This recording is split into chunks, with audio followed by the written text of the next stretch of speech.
আজকে আমরা পড়ব কৃত্রিম বুদ্ধিমত্তা বা আর্টিফিশিয়াল ইন্টেলিজেন্স। এই একটা স্লাইড মনোযোগ দিয়ে দেখো। পরীক্ষায় প্রশ্নে এই শব্দগুলো দেখলেই সঙ্গে সঙ্গে কৃত্রিম বুদ্ধিমত্তা লিখবে। নলেজ বেসড সিস্টেম, মানুষের চিন্তা কম্পিউটারে উপস্থাপন, জন ম্যাকার্থি, হিউরিস্টিক, মাইসিন, ডেক্সটারিটি। এই কিওয়ার্ডগুলো দেখলেই উত্তর কৃত্রিম বুদ্ধিমত্তা। এই স্লাইডে তিনটা ফাঁদ দেখাচ্ছি। প্রথম ফাঁদ এআই বনাম রোবটিক্স, দুটোই কম্পিউটার নিয়ন্ত্রিত বলে গুলিয়ে যায়। নিয়ম হল এআই হলো মস্তিষ্ক অর্থাৎ চিন্তার ক্ষমতা, আর রোবটিক্স হলো শরীর অর্থাৎ কাজ করার যন্ত্র।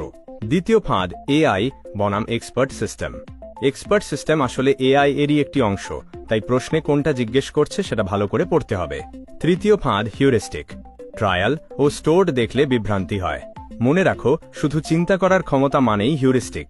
প্রশ্নে আছে, মানুষের চিন্তা চেতনাকে কৃত্রিম উপায়ে কম্পিউটারের মাধ্যমে উপস্থাপন করার নাম কি? এখানে দুটো কিওয়ার্ড আছে, কৃত্রিম উপায় আর কম্পিউটারে উপস্থাপন। এই দুটো একসাথে মানেই কৃত্রিম বুদ্ধিমত্তা। অপশনে রোবোটিক্স আছে বলে অনেকে ভুল করে, কিন্তু রোবোটিক্স হলো যন্ত্র পরিচালনা, চিন্তা উপস্থাপন নয়। উত্তর গ। এআই হচ্ছে কি? অপশনে নলেজ বেসড সিস্টেম আর নলেজ সিস্টেম একসাথে আছে। অনেকে গুলিয়ে ফেলে। পার্থক্যটা সহজ। নলেজ বেসড মানে জ্ঞানের উপর ভিত্তি করে। এআই মানুষের জ্ঞান ও অভিজ্ঞতার উপর ভিত্তি করে কাজ করে, তাই নলেজ বেসড সিস্টেম। উত্তর ক। এআই এর জনককে? অপশন এ উইঙ্গবার্ড, জন ম্যাকার্থি, এম টিউরিং এবং ক ও খ উভয়ই। এখানে এম টিউরিং দেখে অনেকে বিভ্রান্ত হয়, কারণ টিউরিং ও কম্পিউটার বিজ্ঞানে গুরুত্বপূর্ণ, কিন্তু এআই এর ধারণা প্রথম দিয়েছেন জন ম্যাকার্থি। উত্তর খ।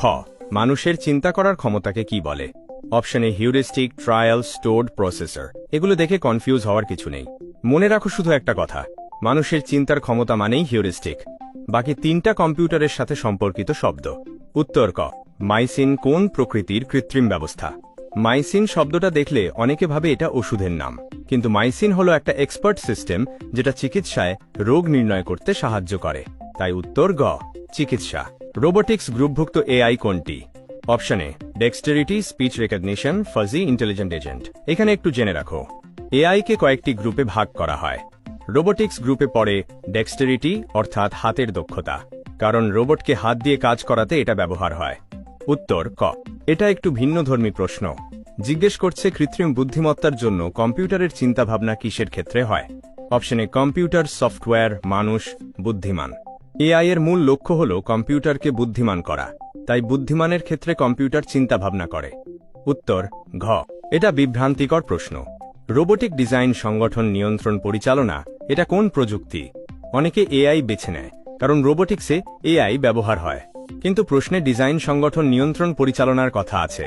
এটা রোবোটিক্সের কাজ। এআই শুধু চিন্তার অংশ। উত্তর ক। I pattern. তিনটা বাক্য আছে, অভিজ্ঞতা থেকে শেখা, জ্ঞান অর্জন ও প্রয়োগ, সৃজনশীলতা ও কল্পনা শক্তি। এখানে সবচেয়ে সহজ কাজ হল ভাবো, এগুলো কি বুদ্ধিমান আচরণের লক্ষণ? একটু ভাবলেই বুঝবে তিনটাই বুদ্ধিমান মানুষের গুণ, তাই তিনটাই সঠিক।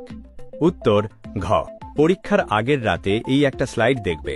নলেজ বেসড সিস্টেম, মানুষের চিন্তা, কম্পিউটারে মানে কৃত্রিম বুদ্ধিমত্তা। জন ম্যাকার্থি, হিউরিস্টিক, মাইসিন মানে কৃত্রিম বুদ্ধিমত্তা। ডেক্সটারিটি, ইন্টেলিজেন্ট এজেন্ট মানে robotics group AI. Robotic design, পরিচালনা মানে রোবোটিক্স এআই নয়। জিন স্থানান্তর, পারমাণবিক কাঁচি মানে জেনেটিক ইঞ্জিনিয়ারিং। আঙুলের ছাপ, রেটিনা পরিচয় শনাক্ত মানে বায়োমেট্রিক্স। এই টেবিলটা মাথায় থাকলে পরীক্ষায় যে MCQE আসুক ভুল হবে না।